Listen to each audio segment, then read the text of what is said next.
Fufu Fafa ya, ini soal manuver-manuvernya juga ya. Tapi kalau kita bicara Fufu Fafa itu kan kita nggak perlu membedah terlalu jauh ya, netizen tuh udah cukup banget ya. Memblejeti. Bener nggak itu akun milik Gibran gitu dan segala macamnya, sampai transfer segala gitu, kontak nomor teleponnya juga gitu ya. Itu netizen keren banget tuh. Tapi fakta yang menarik, nomor telepon itu nomor telepon yang digunakan Gibran, yang kita dulu sering kontakan juga dengan Gibran. Nomor yang dikirim GoPay-nya netizen dibalas dulu awal-awal. Sebelum masih jadi wali kota ya. Masih jadi wali kota. Sebelumnya juga udah kita juga udah komunikasi. Gue ingat banget sebelum dia jadi wali kota pun juga udah kontakan sama dia dulu ya. Iya. Gitu loh. Oke, soal Fufu Fafa nih ya. Gimana Sin bahan yang lu punya? Gua mau mulai dengan Bismillahirrahmanirrahim dulu ya di sini. Gimana Cak akun Fufu Fafa tuh Cak? Jadi dari awal mereka sudah bersepakat ngumpanin ke gue ya, bicara soal Fufu Fafa. Iya, dan sebenarnya Gibran ini kan juga tidak diterima sepenuhnya oleh orang-orang di sekitarnya Prabowo gitu. Ya, Husein juga tahu lah informasinya. Kali ini gue normatif aja ya. Nggak bisa. Yang gue dengar setelah muncul kehebohan Fufu Fafa ini, di internalnya Prabowo itu bergejolak juga tuh. Mereka banyak yang marah. Betul Pram. Gimana Pram? Terbagi dua kelompok itu. Nah, gimana Cak? Aduh. Dua kelompok ini adalah kelompok yang mengampuni masa lalu dan kelompok yang mempermasalahkan masa lalu. Oke, ini kan Fufu Fafa ini kan akun di Kaskus ya yang menyerang Prabowo ya. Dan itu akun ada di 2016 sampai 2019 ya.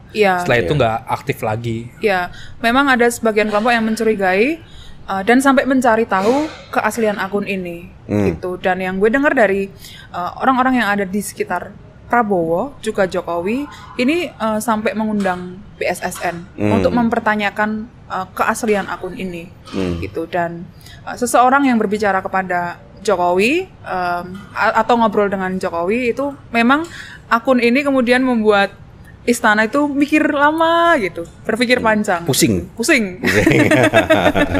tujuh keliling. Iyalah gitu. Kita udah dibikin pusing, gantian dia yang pusing. terus gimana? Ya gantian lo lah Pram. Kan lo juga punya info. Aku tambahin. Jadi sempatlah ditanyain kepada yang punya akun, benar nggak sih nih akun lu gitu. Betul. Tapi si yang punya membantah. Ini yang nanya siapa? Adalah lewat salah satu ajudannya yang Ono begitu kan. Setelah ditanya bantah begitu ya. Tapi ditanya lagi tuh ke adiknya. Adiknya mengakui itu punya si kakak begitu.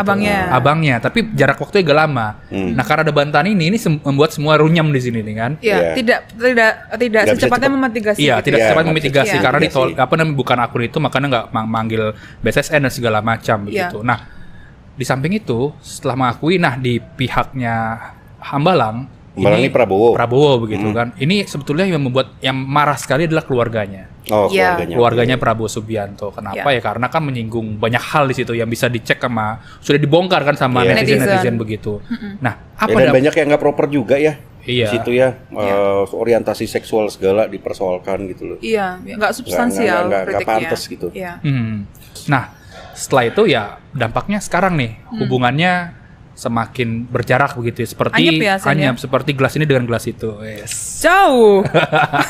Hubungannya apa? Ada retak juga derek. Ada celah. Ya, oke. Jadi sekarang hubungannya tidak terlalu baik ya. Betul. Gibran itu kalau kita ngobrol sama beberapa petinggi di Kim maupun yang di istana juga, sekarang sudah jarang dilibatkan untuk membicarakan pemerintahan Prabowo dan Gibran ke depannya begitu. Termasuk soal nomenklatur kabinet maupun orang-orang yang mengisi di kabinetnya Prabowo nanti. Dulu kan sempat dibahas juga ya bahwa nanti di pemerintahan selanjutnya itu ada istilah jatah menteri jalur wapres. Okay. Nah, tapi belakangan udah nggak ada lagi tuh jatah menteri jalur wapres. Yang ada wamen dan jumlahnya pun semakin sedikit. Dulu kan ada yang bilang 3 menteri, 4 menteri begitu kan. Sekarang semakin sedikit.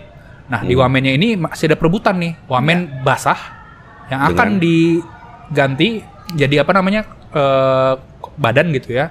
Mengincar maksudnya BUMN. Tapi kan bertempurnya di situ tuh. Dulu jatahnya orangnya Gibran itu wamen BUMN. Nah, jatah situ. Tapi sekarang lagi dikotak-katik supaya orang Gibran nggak masuk di situ. Ini lo dapat informasi dari siapa? dari orang-orang yang tahu menyusun kabinet itulah. Dan tahu ada konflik antara Prabowo dan Gibran ini soal Fufufafa. Tapi soal Fufufafa menarik karena orang-orang di sekitar Jokowi dan ada beberapa yang dulunya membantu Gibran gitu. Itu sempat bercerita bahwa ada satu orang menteri yang kemudian diminta memikirkan exit plan soal Fufufafa ini gitu ya.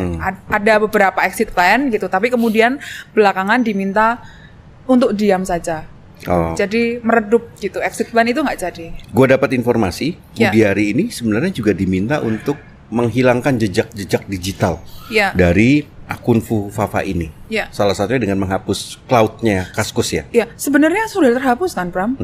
Tapi kemudian ada reduplikasi di salah satu lembaga yang ya memorinya tersimpan di situ. Nah, itu diminta untuk mengecek lagi. Gitu. Dan exit plan-nya ada yang lain. Belakangan rencana itu kemudian dibaca oleh publik soal munculnya nama Slamet gitu ya sebagai pemilik akun gitu, dan beberapa orang yang ada di sekitar Jokowi meyakini bahwa ini salah satu exit plan yang tidak dijalankan. Ya udah telat juga lah, netizen kita jago-jago ya. Makanya ketika kita diminta ngulik-ngulik soal Fufufafa ya, netizen udah jauh lebih jago ketimbang kita soal-soal begituan lah. Betul. Berbagi tugas lah kita juga melihat hal saling lainnya jaga juga. Demokrasi. Betul, yang gak kalah penting. Tapi bagian mereka yang ngutang-ngatik itu juga sebenarnya bagian dari demokrasi juga. Untuk melihat rekam jejak seorang pejabat dulu bagaimana, sekarang seperti apa ya kan. Hebat sekali dia, sampai nomor-nomor juga kan. Terus ada afiliasi-afiliasi sana sini juga dibuat dikulik-kulik semua begitu. Istana sudah tahu siapa yang pertama kali atau siapa sih yang di belakang penyebaran dari akun Fufufafa ini? Istana tahu siapa yang terlibat. Lo jangan nanya siapa. Gue nggak nanya siapa. Iya. Tapi kalau sampai sekarang belum diapa-apain, berarti orang kuat dong. Setara mungkin ya. Kuatnya setara. Kuatnya setara. Ya. Oke. Atau mereka berpikir pemerintahan ke depan kan bukan Jokowi lagi menjabat. Tinggal beberapa hari lagi. Kalau mereka ngebuka sekarang, takutnya akan berdampak di pemerintahan selanjutnya. Oke, tadi ada upaya dari istana supaya jejak Fufufafa ini tidak terlihat, tapi ya udahlah ya, kalah lah ya sama netizen.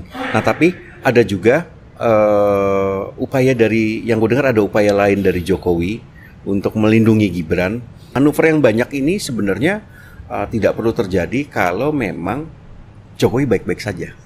Tapi ketika dia harus bermanuver dengan soal pimpinan KPK, terus mengamankan Fufufafa, terus juga soal TAP MPR dan lain-lain, ini kan justru menunjukkan bahwa dia punya banyak masalah. Jokowi tidak harus takut dengan apapun kalau dia tidak punya atau dia tidak bermasalah. Tapi karena banyak masalah, akhirnya dia ya terus bermanuver tanpa henti. Nah, harusnya Prabowo segera meninggalkan Jokowi.